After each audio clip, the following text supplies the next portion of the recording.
Hello everybody, it's Thursday and that means we're cooking live on Facebook from Now You're Cooking. Tonight we're going to make a rustic apple galette, which is a gorgeous rustic looking pie, but you don't use a pie dish. You just kind of hand form it. And I can tell you firsthand that this is incredibly delicious. I made one over the weekend and it just got devoured. Couple things before we get to that. We are still doing curbside for anybody that wants to do curbside. We can still allow 10 customers into the store with us with a full face mask on, cloth face mask preferably. We have a couple things coming up. Early Bird this year is coming up the first weekend of November. That's the 6th, 7th, and 8th. So instead of just being one day, we're going to do 3 days. And instead of you having to get up at 4 o'clock in the morning, we're going to just be open our regular hours, 10 to 5 Friday and Saturday and 10 to 4 on Sunday.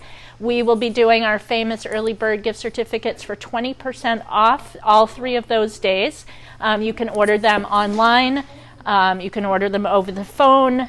Probably the easiest thing for us, not that it matters what's easy for us, what's easy for you is important, but probably the fastest way to get them is to email us. We will be sending out a form for you to fill out, which you can easily email back to us. We'll get them all set up and give you a call for payment.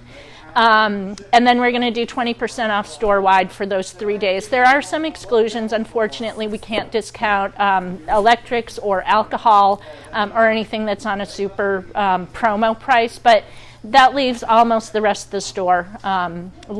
Tons and tons and tons of stuff that you can get at 20% off. So please come do your Christmas shopping early because we don't know what's going to happen as we get closer to winter. So we'd love to see you 6th, 7th, and 8th of November. So, and the other thing is, obviously we can't have the usual crowd. So if you want to do email, phone orders, and curbside pickup, probably save you some time and save you some wait out on the sidewalk. The other thing coming up is we have a class with Chris Toy next Wednesday. He's doing recipes from his new cookbook, and he actually has 2 more cookbooks coming out, which is really exciting.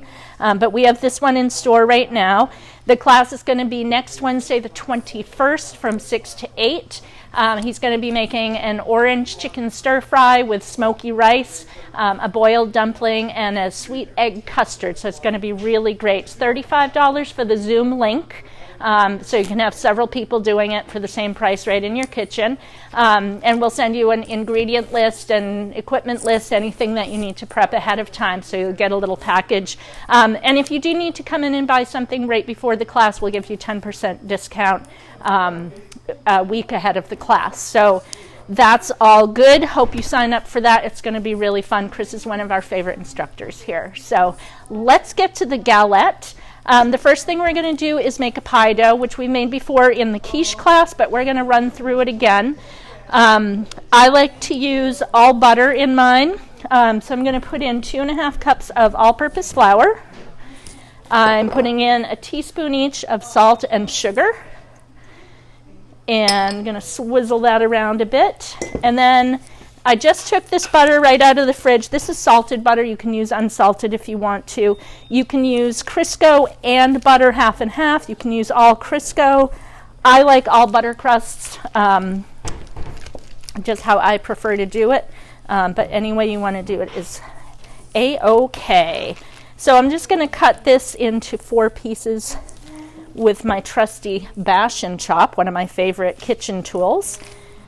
Great for scraping the counter, great for cutting up your butter for pie crust, all sorts of things. And it's all stainless steel, can go right in the dishwasher.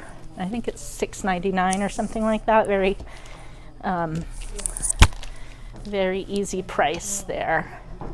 Okay, so what we're going to do here is I'm just going to use my hands. I like using my hands to do this because I can feel the size of the sugar lumps. The butter. So I'm just going to break up the butter into the lumps that I cut. And then I'm just going to start gently massaging the flour into the butter. You can use, if you don't want to do it by hand, or if you tend to have warm hands, I would not recommend doing it this way because you want the butter to stay pretty cold while you're working it. But you can use a pastry blender, which looks like this. And that you can use that just to break up the butter like so. There are pastry forks, and you can also do this in a food processor. I just like to handle my food and play with my food, if you will, so that's why I like doing it by hand. So we're just going to break these up.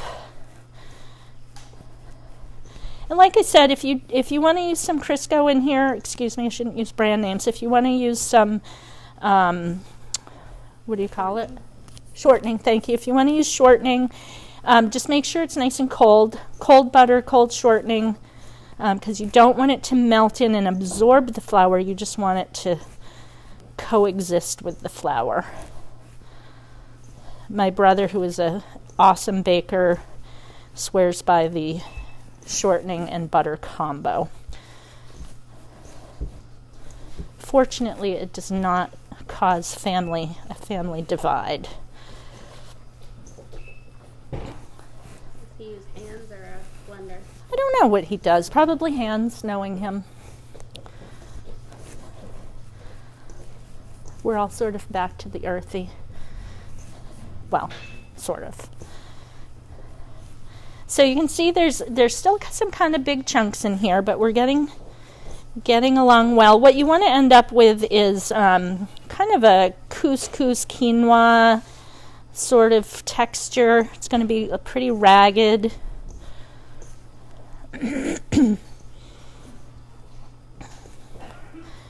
But this makes for a really nice, rich and flaky dough, pie dough. And then we're also going to add some acid into our water. In this case today we're going to use some vinegar. You can use lemon juice.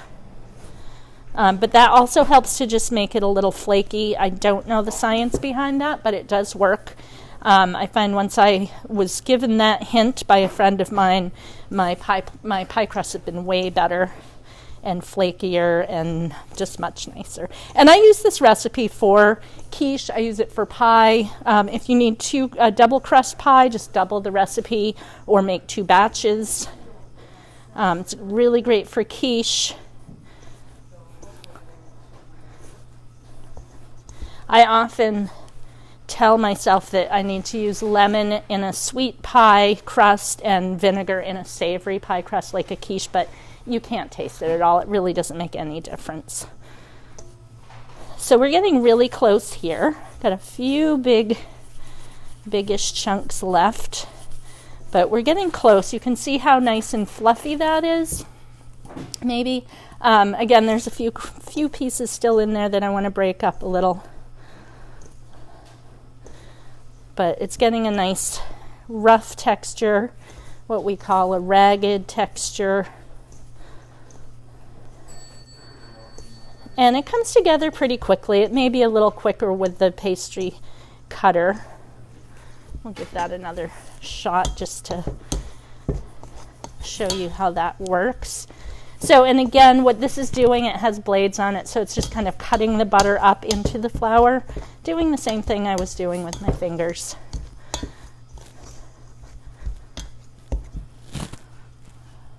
But the butter does tend to stick to the blades a little bit, so you want to clean it off every so often.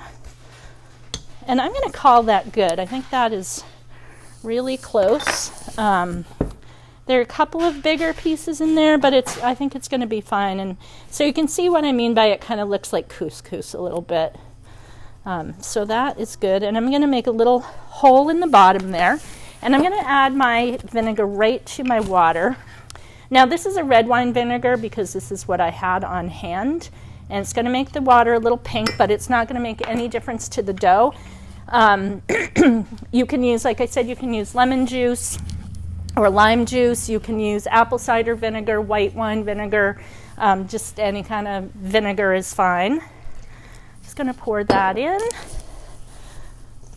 And then I'm just going to mix that gently. You don't want to get too rough with it because you want it to be nice and light and fluffy.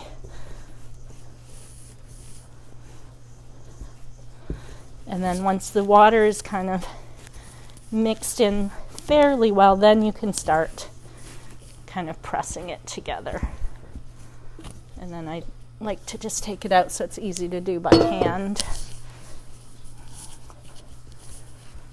And I'm not really kneading this hard like I would with bread. It kind of looks like the same motion, but I'm definitely not putting the same strength into it. I'm just trying to get it to all stick together and get the water in there, the liquid to be fully dispersed. And I think that's pretty good. And what I'm going to do now is wrap this in a little bit of plastic wrap.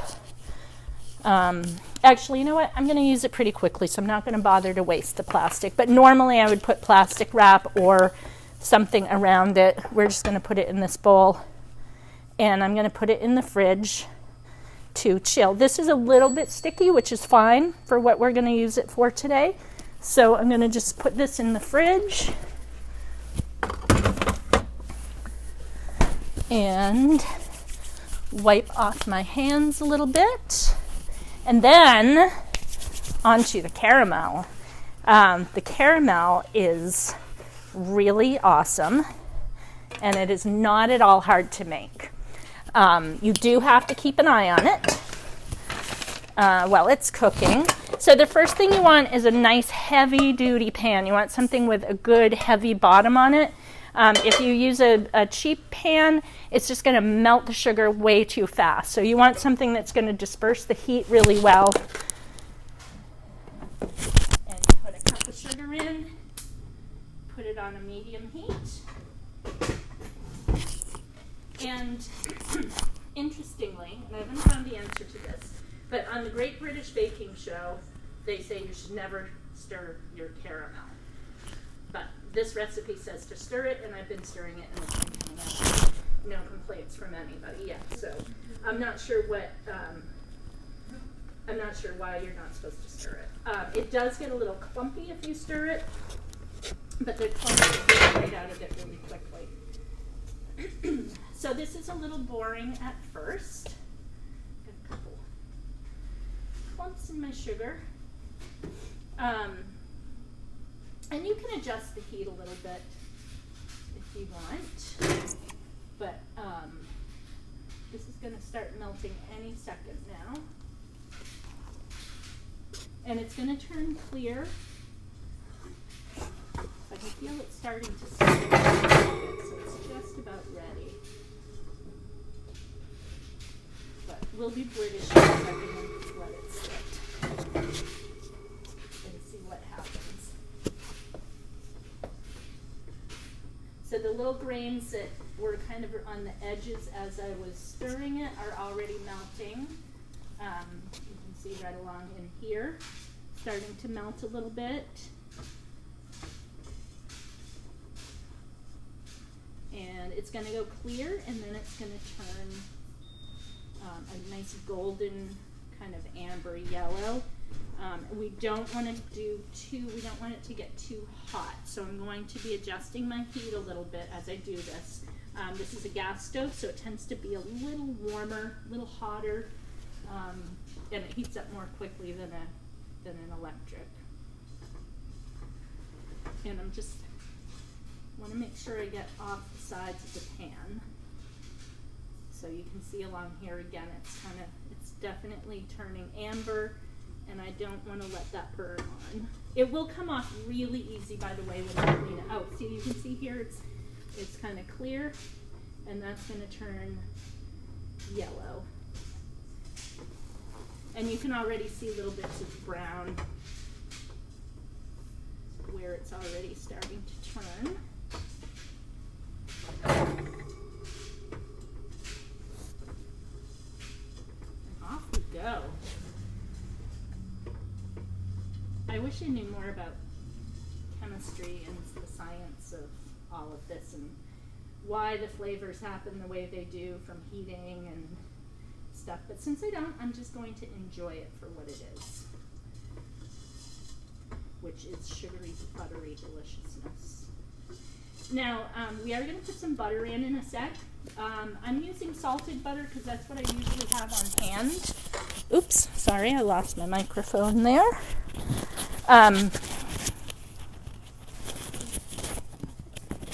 How's that? Okay. Sorry. Thank you. So I'm using salted butter because that's what I usually have in my fridge at home. You can use unsalted butter. We're making salted caramel, so we're going to be adding a little salt to it very shortly. Again, if you don't like salt, you don't need to you can use regular unsalted butter, and you don't need to add the salt at the end. But the salted butter, I mean caramel in general, I think is a little better with just a little bit of salt in it. So this is getting a little smoky. So I just turn my heat down again. And you can see how there are chunks in this, but those are going to melt really easily. And I'm just going to switch over to a whisk. This is a silicone spatula, so it can take pretty high heat. So I have my stove on about medium-low right now. Again, this is a gas stove, and it tends to be a little hot. And because it's like about the color that I want, but I want to get these chunks out, so I'm just kind of moving it off the heat a little bit, and I'm just going to move it back and forth until those lumps are broken up. And this basically is caramel, but we're making a caramel sauce. So we're going to add butter, and we're also going to add some heavy cream to it. And I think that's pretty good. So I'm going to take the butter, because the butter's a little cooler than this really hot sugar, it's going to bubble a little bit when it goes in. And this is 6 tablespoons of butter. Look at that. 6 tablespoons of butter, and it's all at room temperature, so it's going to melt nice and easily. And you may find that it's sort of separating, which it's doing here. The butter and the sugar is not mixed in completely. So I'm just going to take it off the heat more or less, and give it a good swirl with the whisk to get it really well mixed.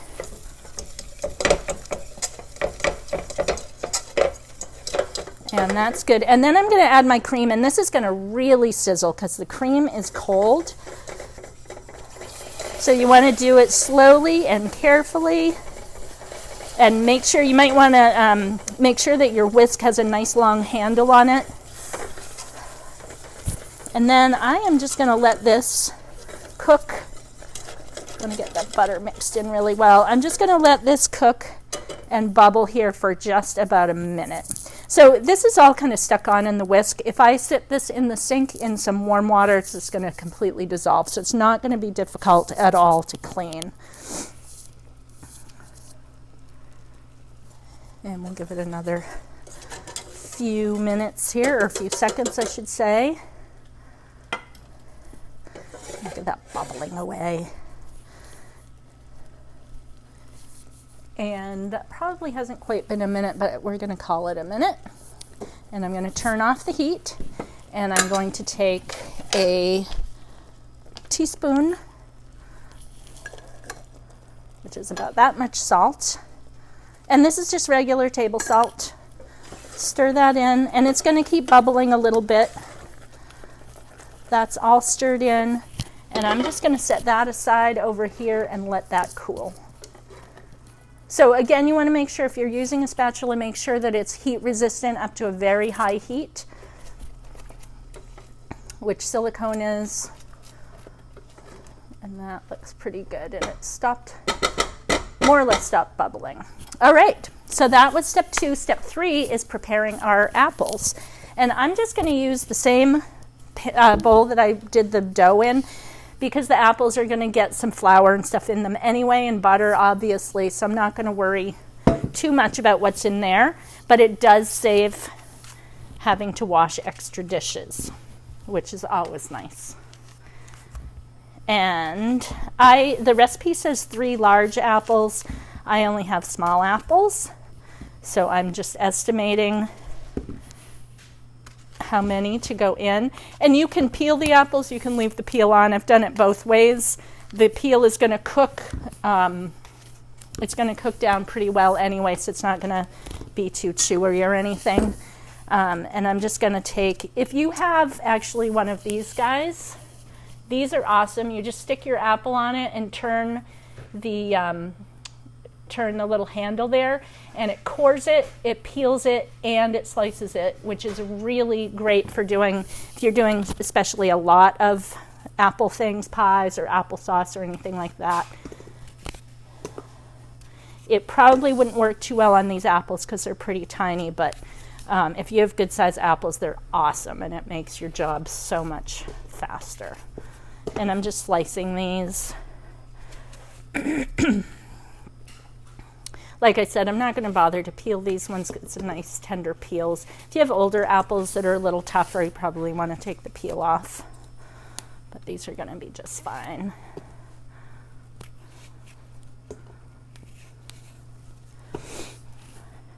And I think these are Max. And I think you can pretty much use any apple that you want to. I don't think it's going to make a huge difference. Although I'm sure there are apple people out there that would tell you there's a specific one you should use. You could do this with pears. It'd be awesome with pears or peaches. Anything that goes well with caramel, which is pretty much everything. There is not anything that doesn't go well with caramel. You could add walnuts or pecans to this, or, you know, if you like any kind of nuts, hazelnuts.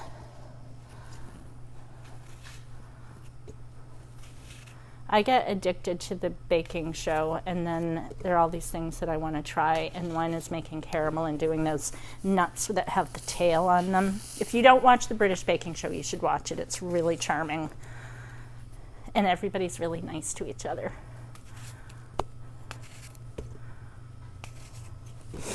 Okay. So then the rest of the mix for the apples is really easy. It's a 1/4 cup of brown sugar. It is a little bit of flour, 1.5 teaspoons of flour. The recipe that is on the website and on Facebook also calls for lemon. The real reason that you need the lemon is to keep your apples from browning, but as you can see, they're going to turn brown anyway. So if you don't have fresh lemon juice on hand, I wouldn't worry about it. I haven't been using it, and it really hasn't made any difference at all. It's not enough in there that you can taste it. It's not going to change the flavor.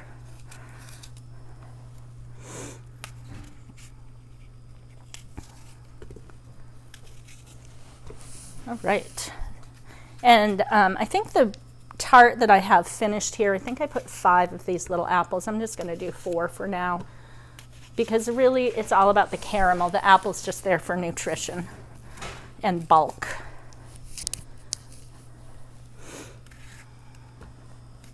And as you can see, I'm not being super precise about my slices. You can be if you are a perfectionist and you want to have everything laid out perfectly and have them laid out in a spiral, you know, by all means, but it's all going to taste the same. So there are 4 little apples instead of 3 large apples. This is my brown sugar and flour in here. So it's a 1/4 cup of brown sugar, 1.5 tablespoons of flour. I'm going to put that in. And then once again, Griffin Ridge. And speaking of Griffin Ridge, next Thursday we're going to have Christine here. She's the owner and proprietor, and she is going to do a nut mix, a baked nut mix or a roasted nut mix, and talk about spices. And so we'll be really happy to have her here next week doing that. And she'll tell you all about how she does her spices and stuff. So here we go. Again with the hands. And I'm just going to toss that, make sure that brown sugar is broken up and evenly dispersed. And that looks fairly good. Any of the stuff on the bottom, that's just going to get tossed on the top of them anyway, so we're not going to worry too much about that. And I'm going to grab my dough, and I will be right back. And try not to trip over my microphone cord.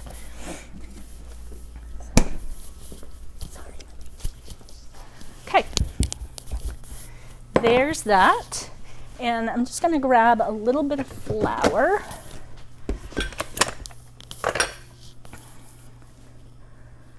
And we're just going to roll this out till it's about 1/4 to 1/4 of an inch thick. And it does not have to be round. You can make it whatever shape you want. It usually kind of comes out whatever shape it wants to. Has a mind of its own. But you do want to make sure you're using flour. This, like I said, this is a little bit sticky. So we want a little flour both on the surface that we're rolling on. And again, I'm using the Lequay baking mat or rolling mat, which is a huge help. And it makes for much easier cleanup too, because you just take your floury mess and take it over to the sink instead of having to wipe it all off and get it all over the floor. At least that's what happens at my house. I don't use it. So you can see this is far from being round, but it's a nice thick piece of dough. And thank you. I lost my apples for a minute there. And again, you can take these and you can lay them out in a spiral fashion if you want to. Leave about 2-3 inches of dough.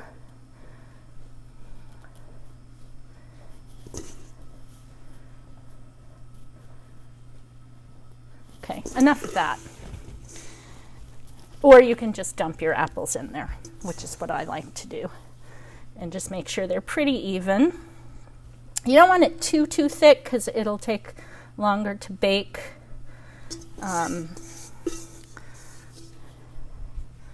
Here we go.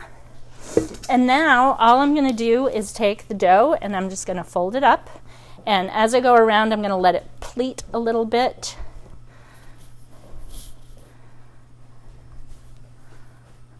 A little more dough on this side.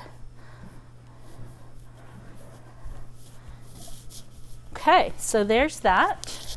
And I actually probably should have put it onto my baking pan before I filled it, but I think it'll be okay. Ta-da! Okay, now we have our delicious caramel that we made, and I'm just going to drizzle some inside. You don't want to get it too much on the dough because it'll just burn on there, but that's all going to soak in with all the apples there. It's probably more than the recipe calls for, but that's okay. And then I'm going to brush some milk on the dough. And you want your oven to be preheated to 375.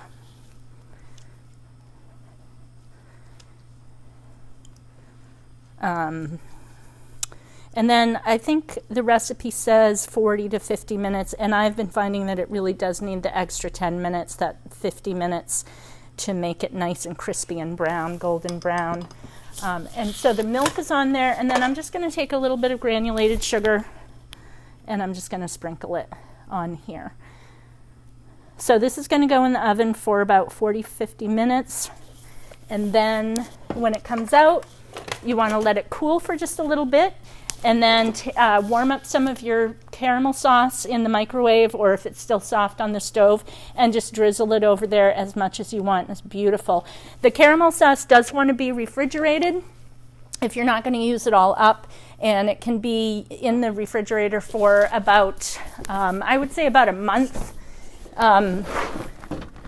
We made some the other day and put it in one of these great little Kilner jars. That's about, I think that's 2 batches that filled that up. We do have some smaller jars too, and as I said last week, I'm going to be doing a bunch of homemade gifts for people for Christmas, and I suspect everybody in my family is going to be getting some salted caramel, because as you saw, it was pretty quick and easy to put together. You can easily double that recipe. Just want to keep an eye on the sugar and make sure it doesn't burn. But there we go. Pretty quick and easy little fall dessert there, or good any time of year, of course. Try it with pears or peaches or whatever you have that goes with caramel, which is everything. Throw some toasted nuts on there for fun. Don't forget, again, Chris Toy next week, Wednesday, the 21st. Give us a call if you'd like to sign up for that class. It's only $35. And Early Bird, the 6th, 7th, and 8th of November. Open Friday and Saturday, 10 to 5, and Sunday, 10 to 4. Give us a call if you need anything. We're more than happy to do curbside. Now that it's getting a little colder, people don't want to risk waiting in line. So just give us a call. If you get here, there's a line, just call us and we can help you at the table. And I think that's it for this week. So next week is Christine from Griffin Ridge. And I think that's all. Have a great week.